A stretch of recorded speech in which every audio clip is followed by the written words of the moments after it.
Good morning, everyone. It is 6 a.m., half an hour before the market opens on Friday, August 2nd. We were waiting for the employment situation report, which came out about half an hour ago. And we'll see, yesterday we ended the day on a down note. It looked like we had a lot of downward momentum, but we're careful to not call it quite yet. We wanted to see some confirmation, namely the VIX, and to break below the 540 level in the SPY. So let's take a look and see how everything is looking this morning. And we'll start out with the economic report and the employment situation and see how that turned out. We really care about, they only give us month on month. Okay, so non-farm payrolls, we've got 114,000. That is way lower than before. And this consensus range is huge. That's crazy. But below the mid of the consensus. So this is very negative. That is showing a weak economy. If we have a weak economy, then there is more likelihood that the Fed will try to stimulate that, which means lower rates. So people are probably going to bet on, well, they can't bet on. They already have 100% baked in that we are going to get a rate cut in September. What has happened though is that it shifted. Yesterday, you see it was 78% on the 500 to 525 range, and now we're only at 30.5%. So it shifted down for a 50 basis point rate cut. I don't know what's going on with these bond guys. In history, there's only been a very few times, I want to say less than 5 times in all of Fed history, which is about 100 years old at this time. They've only moved 50 basis points at a time, like, I don't know, like probably less than 5 times. I almost want to say one, but I just need to confirm in both directions. I know that they only moved up 50 basis points once. Have they cut by 50 basis points? They probably have. So it doesn't matter in either direction, up or down. I'd be very surprised if it was more than 5 times. So for us to start pricing in that we're going to go 50 basis points, I don't know. I don't know. I've really got to talk to some bond guys and see what's going on. So any shift that we see, and what might be happening is they're calculating any movement and attributing it to a rate cut. But bonds don't move just only because of rate cuts. Bonds move because there's an interplay between stocks and bonds. And when we are getting more fearful, then money shifts into safer assets like XLP, like the consumer staples, and like bonds. If money is going to leave the stock market entirely, the likelihood is that it's going to go into bonds. And if we're really fearful, then it'll also go into things like gold. So things that are really flight to safety type of assets. So if we see a bump up in TLT at this point, it's not going to be because of the anticipation of rate cuts. It can't be. We're already 100% priced in. So it's got to be something else. So let's take a quick look at TLT. We're jumping way up here. And so yesterday, this was a flight to safety that poked us above this. This was not a interest rate play.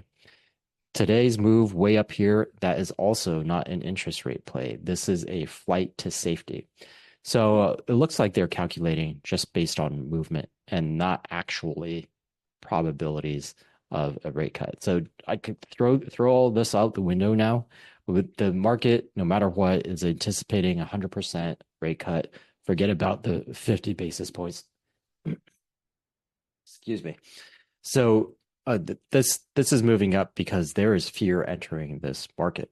Now, is that fear warranted? We'll take a quick look. I mean, that'll be our job for the rest of this morning, is just to see whether or not it makes sense for us to be so fearful. Let's take a quick look at gold just to confirm what I'm saying. And you can see that yesterday gold did surge up, or the last 2 days, the gold did surge up, and pre-market this morning is also surging up. You can see that I have a little gold play right here that I'm anticipating that we will hit the 230 level sometime in the next couple of weeks. But I started way over here at the 220 level. So the flight to safety is definitely in play, and we did not get good economic reports.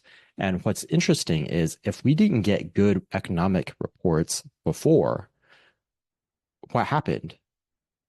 The S&P would go up. Why? Because everyone thought we were going to get rate cuts. Like, oh, we're getting bad economic reports. The likelihood of the Fed cutting is higher. And so we're in anticipation of the stimulation that we're going to get from a rate cut, the market would trade up. But guess what? When you price in 100% chance that we're going to cut rates in September, the market can't do that anymore. So now when we're getting bad economic reports, the market is reacting the way markets normally react and go, uh-oh, well, we can't cut anymore. Well, I guess we could say we could cut 50 basis points. We could cut 75 basis points. But realistically, like I said, that in history, that is barely, there has to be a huge extreme move in order for us to do that. Even during COVID, I'm pretty sure that we didn't cut 50 basis points at a time. There might have been one or two, but not consistently over and over again. So this is a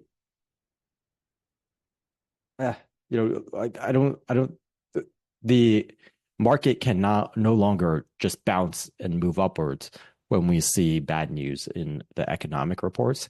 And so now when we start to see more and more economic data and we see bad economic data, then we can anticipate that the market is actually going to move lower. And that's what's happening this morning. Let's take a look at our futures. And we're down so much, which is like, this is almost 2%. I want to say, no, well, not quite that extreme. Maybe like 1.6%, 1.6%. NASDAQ is down over 2%. This is like 2.3-ish percent. And the Dow is over 1% also, 1.2, 1.2-ish percent. So definitely non-random. Even if we get a bounce today, the chances of us erasing this pre-market movement is very, very low. So definitely we'll see. I don't want to say definitely yet, but because we could have been pretty negative before going into the economic reports. So let's just take a quick look at that. We've got our volatility spiking up above the 19 level we were looking for, and we're all the way at 21. So that is one of the pieces that we were looking for, but we want to see it close as of today, the end of market today. We want it to remain above 19. Chances are it's going to, because of what I just said about the markets, that even if we bounce from here, the chances of us erasing all the movement downwards and going all the way to yesterday's close are very, very low. So I think chances are good that we're going to stay above the 19 in the volatility and that we're going to stay below the 540 in the S&P. You can see that we're at about 535, which is near, right about the same level as the top of this box right here. So 535 is the round number that markets like. Why do markets like round numbers? Because that's where option strikes are. So that'll heavily influence where prices go. So we are near the top of this box. We could easily enter into this box, but at least at the opening, we're pretty close to the top of that box. So we start to get a little bit of support in here. And the deeper we go, the more support we get. So are we expecting a rout today and let's just keep on dropping? I don't think so. We'll probably if we go down, we'll probably get caught somewhere in here. But are we going to recover all the way to 540? Also possible, but not very likely, and certainly not all the way up to that MA50. is very, very unlikely. So we are probably going to, by the end of the day, be satisfied in the downward direction and start to lean our portfolio bearish.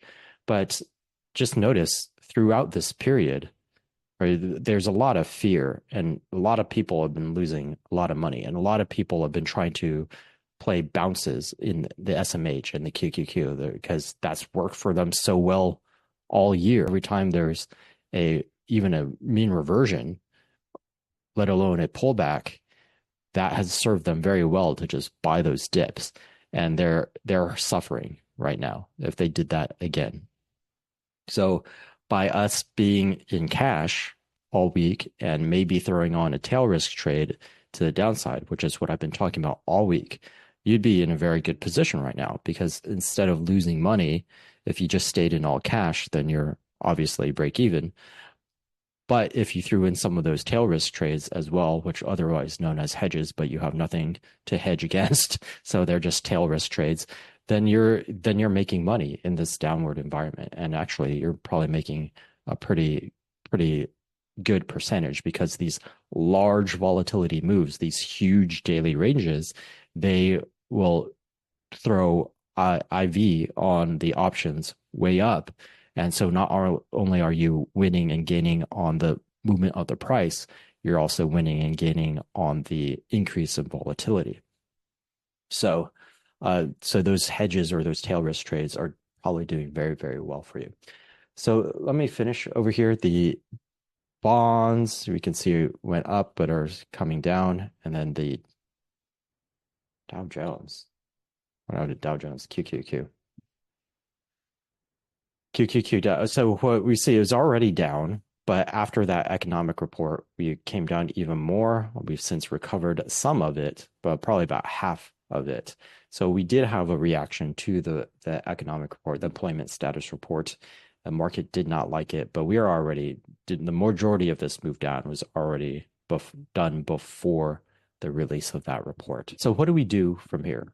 Where do we go? Because we could recover some today, but like I said, the chances of us going back into this neutral choppy territory is fairly low, at least for today.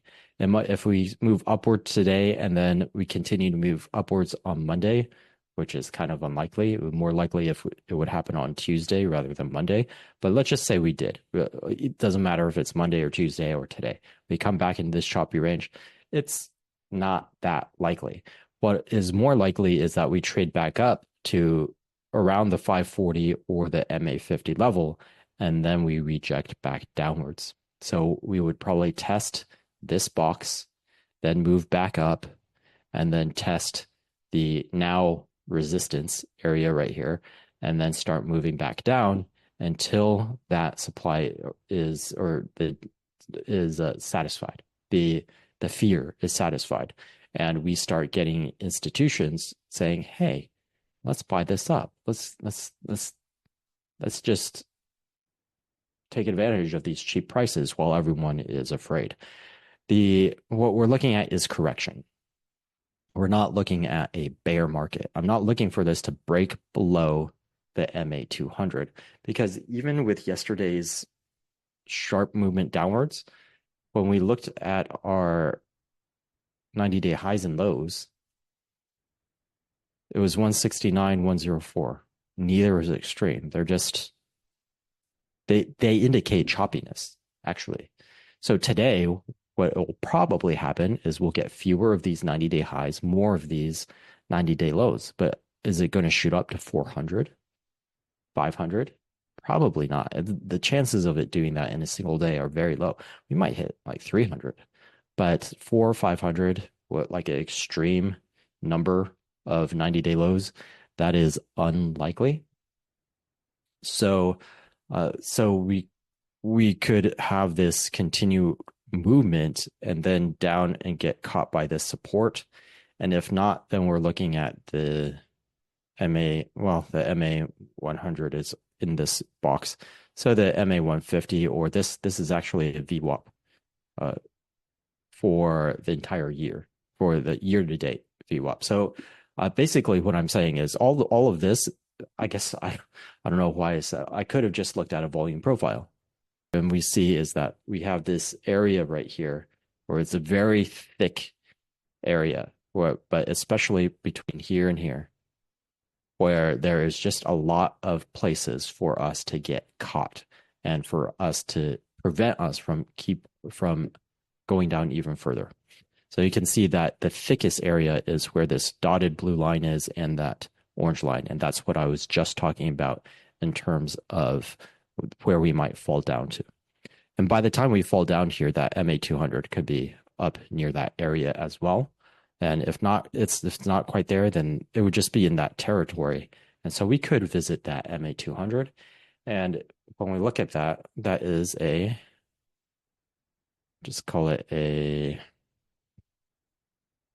almost 10% drop if we go to that dotted blue line. And then if we go to the MA200, that's about 11.5% drop. So that would satisfy our criteria for a correction. So I think it was yesterday, I was saying that it was becoming a lot more likely that we're going to hit that correction territory rather than just be a pullback. And certainly this morning, data is supporting that. So what sectors? Well, we want to start getting defensive if we're going to the long side. We want to avoid energies because energies do not do well in economic downturns. And we're not expecting a full-on economic downturn yet, but people will avoid it for now during this pullback because this pullback is driven by two things. One, weakened economic data, and two, the FANG stocks are not performing well.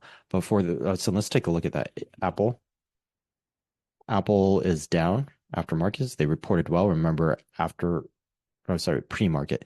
After market yesterday, they were up. They were or flattish.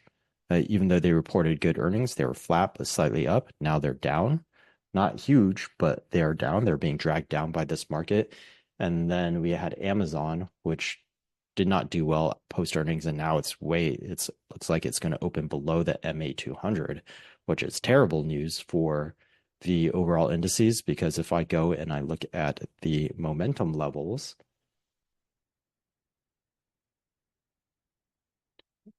this is not going to have Amazon priced in yet. And so QQQ, where's QQQ? Or NASDAQ 100, we are already below 50% on the 50-day moving average. That 200-day moving average, now with Amazon coming down below its MA200, if other stocks take a signal, right, there's going to be fear in the market, then a lot of other stocks could start moving below their 200-day moving average as well. So for the most part, in the weakness, we are seeing it in tech, consumer discretionary. See that? So that's all QQQ. So QQQ is not looking very good at all. But the good news is we do have this pocket, see this huge area right here. And let's do the volume profile again. Yeah, right where just below where I drew the box. So we'll fall, or chances are we will fall, but we do have very strong support over here. So it would take quite a bit for this market to bust through that and go below the MA200 for the QQQ. What could happen is that I could get caught in this region for a while, and that MA200 will rise, and then we'll see if the QQQ breaks below that MA200 or bounces off of the MA200. That is the most likely scenario. Well, I won't say that. The most likely scenario is that will come into this green box. And then after that, I don't know. I would have to wait and see this until that actually happens before I said, hey, we will chop sideways, or we'll break through it, or we'll bounce off of it. But for now, we're not talking about a bear market. We're just talking about a correction. So the people who are panicking and saying, sell everything, that's exactly what Wall Street is counting on. Is sell everything. Okay, great. I'm going to wait till you are so panicked and you sell everything in this region right here. And then I'm going to buy everything while you're selling everything. So Just don't buy into the panic. Just this is was anticipated, and we were well positioned for it as long as you went all cash and then did those tail risk trades, especially well, even if you were in all cash, you were doing very well. You're in a good spot to start picking up assets when we hit these territories over here. For now, there is still high potential for increased downward movement. So we can lean our portfolios a little bit bearish, not full on bearish. Full on bearish would mean a market rout. It would mean a bear market. So we were just leaning a little bit bearish because we're anticipating further movement into a correction. And let's see. So to the downside, the ones that are leading have obviously been those AI related stocks, the semiconductor stocks, the tech stocks. And so we would be looking for opportunities, but really there's a lot of sectors moving down right now. So the short side should be pretty easy to find. I'm just remembering that we put on some example trades here. So I want to see through this period how those example trades did. Okay, so we did 2 example longs. And I said these longs need a short pairing. So the first one was XLV, that's down 44%. But if we had a pairing, then that would have been hedged. And then this would be, so between the hedge and itself would be, just call it relatively break even. Maybe this would be, either we'd be a little bit down or we'd be a little bit up. But take a look at this Duke Energy one. We said also needed a short pairing. So on this one, not only would we have made money on the short, we also made money on this call. And look how much money. This one's down, even if we didn't do a pairing, if we just did these 2 trades, this one's down 44%. This one's up 253%. You would have made a lot of money. But if you did those pairings, you would have made a lot more because you would have been neutral on this and you would have made money on the 253% on this long, but also whatever percentage you would have made on the short on that was paired up with this. So that's pretty awesome. I completely forgot about this until just now. So that's cool. I don't know if anyone took it, but you probably should. I mean, every time you're handed 253%, today looks like at the open, you're going to make even more money. So, and this is going parabolic. So I definitely, and we have earnings on Tuesday. So that's a lot of good reasons to close out that Duke Energy trade because by the time we open, this is probably up closer to 300%, if not more. So we would just close that out. And then I didn't tell anyone about this, but I did put on in my own personal account, I did what they are calling an inverse iron condor. Instead of selling an iron condor, I bought an iron condor. So let's take a look at this one. This one's interesting. So normally the behavior of an iron condor is you would see the opposite of this. If it stays within a certain range, I make a small amount of money. If it breaks out of the range, then I lose generally more than the money I'm making over here. So oftentimes 3-to-1, 4-to-1, 5-to-1, my losses sometimes 10-to-1, depending on how you structure that iron condor. But in general, your iron condors, if you lose more than when you win. But if you stay within that range, then you make money. And the appeal of that is that range can be quite large. And so your percentage win rate can be quite high. But if you lose big. So I did the opposite.